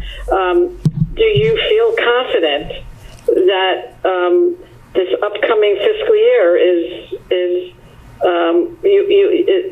you will see an increase that quickly? Right. I envision us coming out of this pandemic a little bit more slowly than just the very next fiscal year, going back to normal building fees, never mind an increase as you're expecting. Do you feel confident in that based on how poorly it's done this year?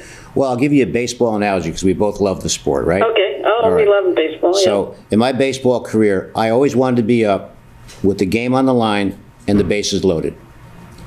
Now, in my amateur career, I batted .354. That meant that I failed 64.5% of the time. So I'm confident. I'm in this batter's box with the bases loaded. But could it fall short? Of course it could. But I know this, that every single economic development project in this town, every vacant parcel of land you see, that I'm directly involved with trying to solve these problems. And I know, because I'm involved, that I've got a lot of projects I'm currently involved with right now that I hope I can bring forward to the town of North Haven. I just announced that there will be a new Mexican restaurant coming to Ruby Tuesdays. down at Universal Drive. I'm working with the hotel owner, the Hampton Inn, to build that hotel. I'm trying to resurrect Panera Bread to put that separate store and location as separate building, a brand new store there. I hope I can announce this 80,000 square foot retailer that I've been working on for 2 years here. So I like being in pressure situations, Sally. I like being up with the bases loaded. And I don't care who the pitcher is, because he's going to have to face me and I'm going to have to face him. So, but is there a chance we fail? There is a chance, yes. Well, this is why I'm suggesting, Michael, because these other sources of revenue in our budget, like building fees, fire fees, town clerk fees, we can only look in our crystal ball and predict as best we can based on past performances. So and you seem to agree that it might not come to the full amount. This is why I think it's important to really look at using some of the $1.1 million that we're getting in less than 2 months from the American Rescue Plan and put it toward the fund balance, because that's something that we can use it for. It's for a lost revenue. It's for a reduction, a reduction in the anticipated grand list, and it's something that we know we can count on. Knowing full well that there's another 1.1 million coming, I think you said September or October or sometime within the first half of the next fiscal year, to help with problems, unforeseen at this time. So that's why I am advocating for use of at least half of that first payment, which is 1.15 million, 1,150,000, at least half of that, increasing our fund balance transfer from the current total of 1,725,000 to closer to 2.3 million or somewhere in that ballpark. Well, and that could go a long way toward getting that mill rate down, the 0.47, and perhaps even lowering it, and that would be a real lowering because it's not a reval year.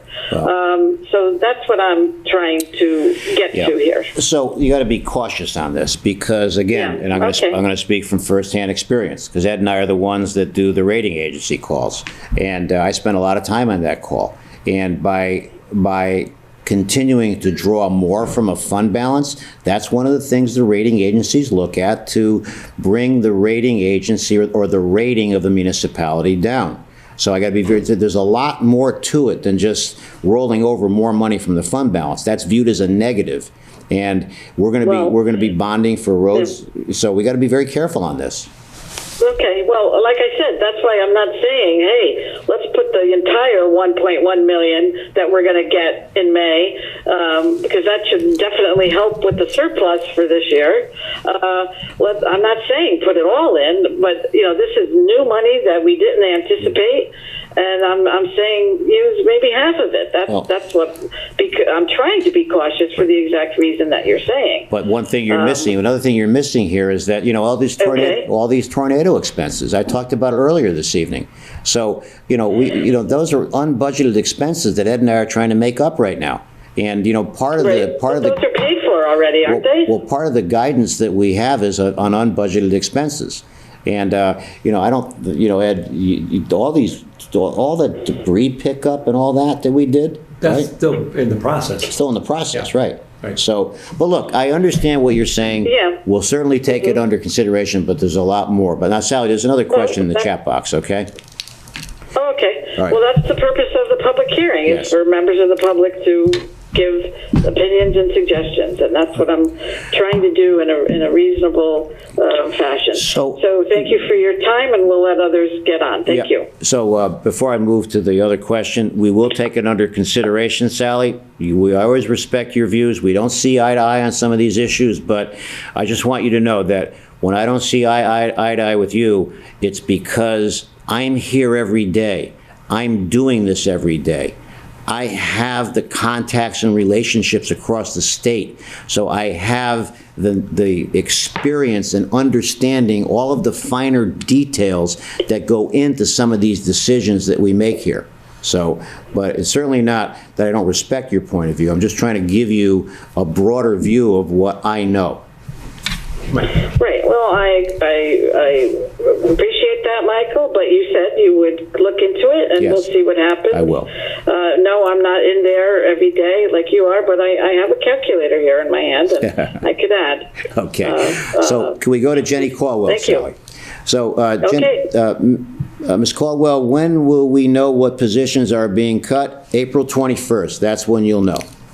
That's the Board of Finance. Ed, what did you want to say? I just want to say one thing. Going back to the fire engine, it said fire engine 2 lease. It's not fire engine 2. Paul just texted me to correct it. It's 2 leases for the $120,000. So you were right then. Yeah. So very good. So we had it characterized as fire engine number 2. So it's 2 leases at $60,000 then. Right. Okay. So Mrs. Caldwell, you were right on that. So thank you. All right.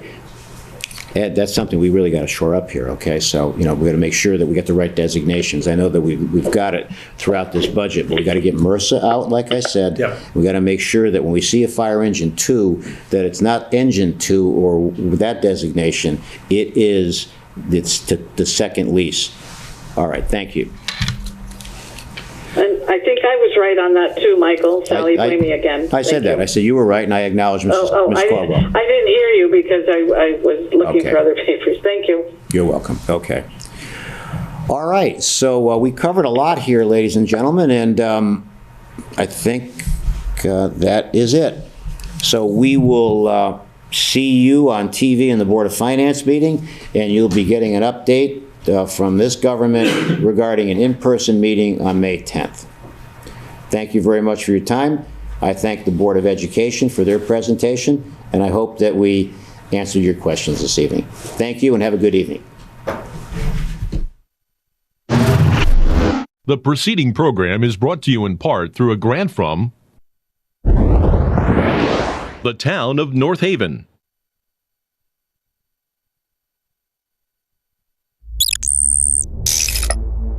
Watch town meetings or other videos on demand at nhtv.com.